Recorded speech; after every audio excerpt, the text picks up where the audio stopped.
Good morning. This is Jason Dean coming live at you again for another Film Fanatic show. It is Tuesday, 10/18. Yesterday was Columbus Day / Indigenous Peoples Day, so it was a day off. Technically, it felt like a Sunday all day, but it was a nice rainy, kind of chill day.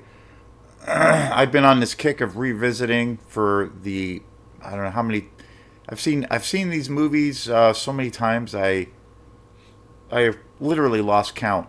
And, again, it's my favorite franchise of all time. I've done multiple shows on them, and I had a craving to start watching them like a week or two ago. And then I was like, you know what?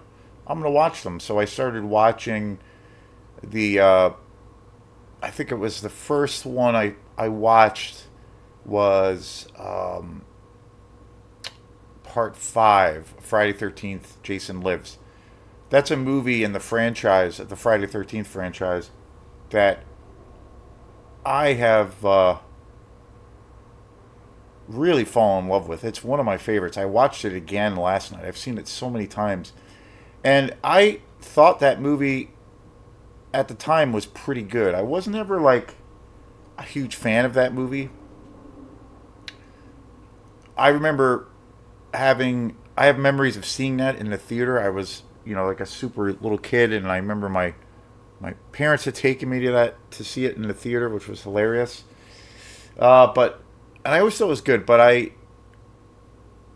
now when I watch it, I think it's such a well shot movie. So that kind of got me back into, okay, since I did that, I'm gonna just watch them all again. So that's what I've been doing. So, and again, I have multiple shows on this channel, probably at least 2 shows of each of these movies. But hey, I love it. It's my favorite franchise, my favorite horror franchise, and I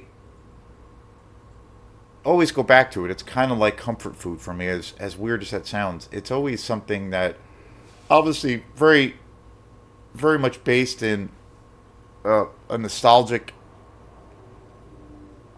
kind of connection, but I just love them. I just think they're so fun, and it's great, easy escapism. So today's show is on part 4, which is, or actually I should say part 3. This movie, part 3, came out in pretty much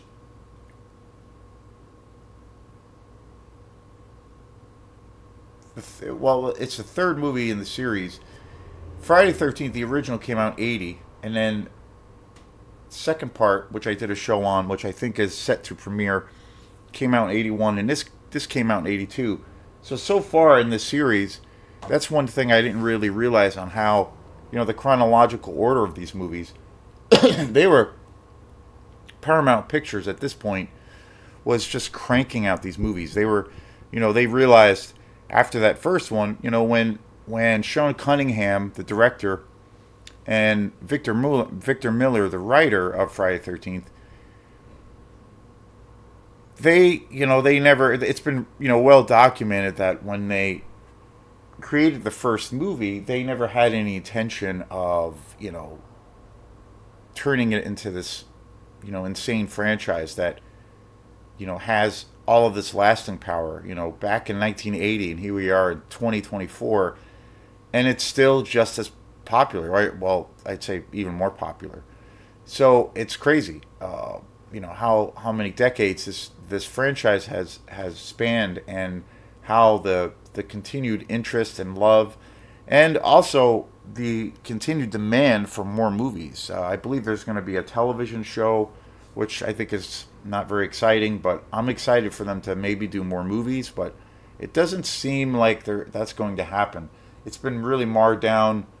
They were set to make, they had the remake that came out, or the reboot that came out quite a few years ago, and that was actually the most successful of the entire franchise, which I think is actually an awesome movie. I really love that movie. I just bought that on Blu-ray that came out quite a few years ago, and I'll do a show on that. But it was, you know, they were all set to make more movies, but then there was all of these constant legal battles and a split between Sean Cunningham and Victor Miller about the basically copyright infringement, who really owned uh, the name, the title, who was all kinds of legal issues, and the case is over, and I believe it's settled, and there was talk of there being more movies, but I'm not sure. There still hasn't been any confirmation. So I think there's a lot of talk and gossip, but nothing's confirmed. And I think if anything was to happen in in view of that, I think it might not happen for a while. But in the meantime, there's so many great, awesome movies in this universe to continue to talk about. So I'm trying to do this all in order, like other shows. Even though the videos will be coming up out of order, I've just kind of set them, more or less, tried to space them out as far as premiering them on the channel. I love. Thanks again for people who have been commenting on the videos. I really love that interaction. I love being in contact with other film fanatics. It's a great thing. But the funny thing is, after watching Part 3, Friday 13th in 3D, I didn't realize the actual order, the chronological order as far as each year at this point, or at that point, a new movie was coming out. After the massive success of, mega success of the original Friday 13th, Paramount was like, okay, we got something serious here. We're going to make some money. We're going to keep this going. So they decided to keep cranking them out, and it's become, one of the most successful franchises of all time. The later movies in the series definitely did not hit the financial box office that the originals did, but they're still, by that point, it was obviously a very commercial thing in the beginning, but they also hit such a stride with this really hardcore cult following that a guaranteed audience for these films, myself included. So even if it wasn't like at a mass level as far as success, they could always count on the base. They had a base by that point that they're going to probably make their money back, even if the movie commercially tanks. But Part 3 is interesting too, because now, really since James Cameron and his Avatar movies, the whole 3D thing really blew up, and especially the last few years. You don't see it as much, but this movie was Part 3, which came out in '82, was shot in 2D. I have it on this awesome collection here. This is the box set on Blu-ray.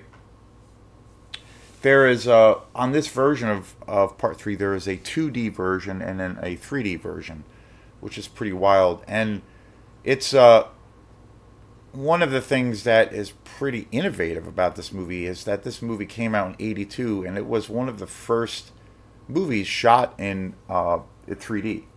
And I believe when this movie was released in '82 in the theaters, that was the only way you could see it. You'd have the funky, weird glasses.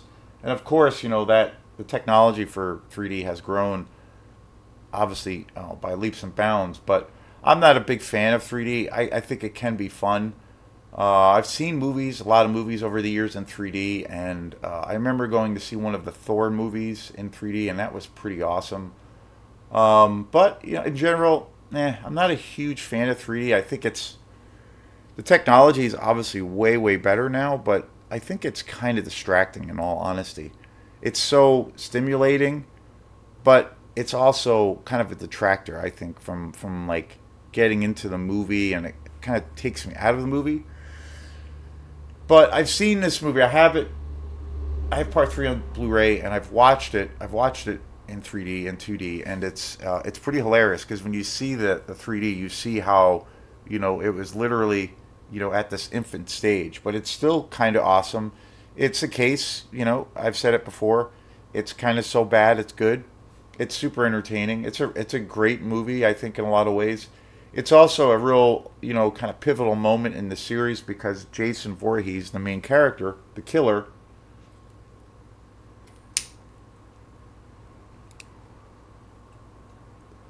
makes that incredible transition from wearing the white hood to the hockey mask, the infamous hockey mask.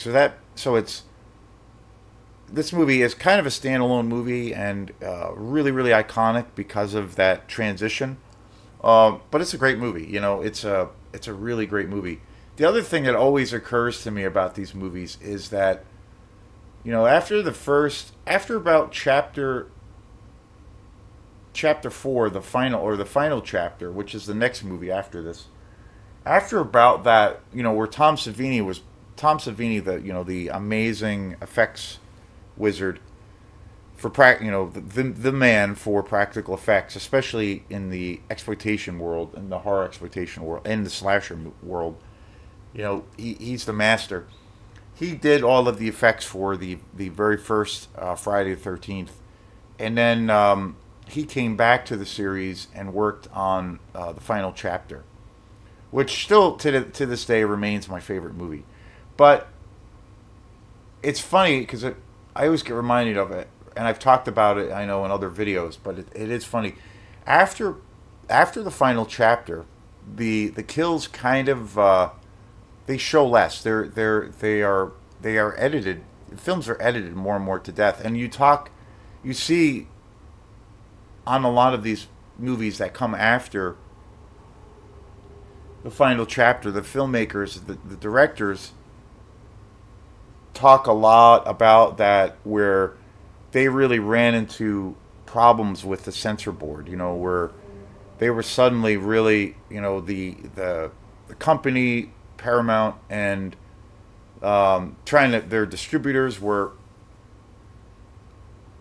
trying to, get these movies out for a wider audience. They were trying to make more cuts. So a lot of the films are kind of edited. They're still really graphically violent, but you don't get the copious amounts of gore like you do in the first 3 or 4 movies, which are, super gory and really over the top and just amazing kills. The kills in the later movies are really good. They're pretty fantastic, but you don't get the gore factor. And obviously a lot of that has to do with the legendary Tom Savini, who directed the first one and in the final chapter. Amazing. But that part of it definitely dwindles down. It's kind of funny. And each movie after part 4, the final chapter, kind of is more sanitized. You can see the cuts, where they'll show scenes of the kill or the kills, and it gets cut right away. You might see the gore, or the splatter for like a minute or two, and it's kind of funny. But it's still, that being said, it's still really effective and it's still awesome. But it's quite a bit different. But I still think the later movies are awesome. But part three is really great. It's again, the biggest thing about this movie, or the most iconic thing about it, is the transition from the white hood to the iconic hockey mask. So, it's an essential movie. It's great. It's super cheesy. It's terrible, but I love it. So, yeah, I'm sure everyone who checks out any of these videos has probably seen all of these movies again, or has seen these movies before. But for me, I always come back to this franchise. I just think it's great. To me, it's like eating a delicious bowl of macaroni and cheese. So thanks again, and we will see you next time. Peace.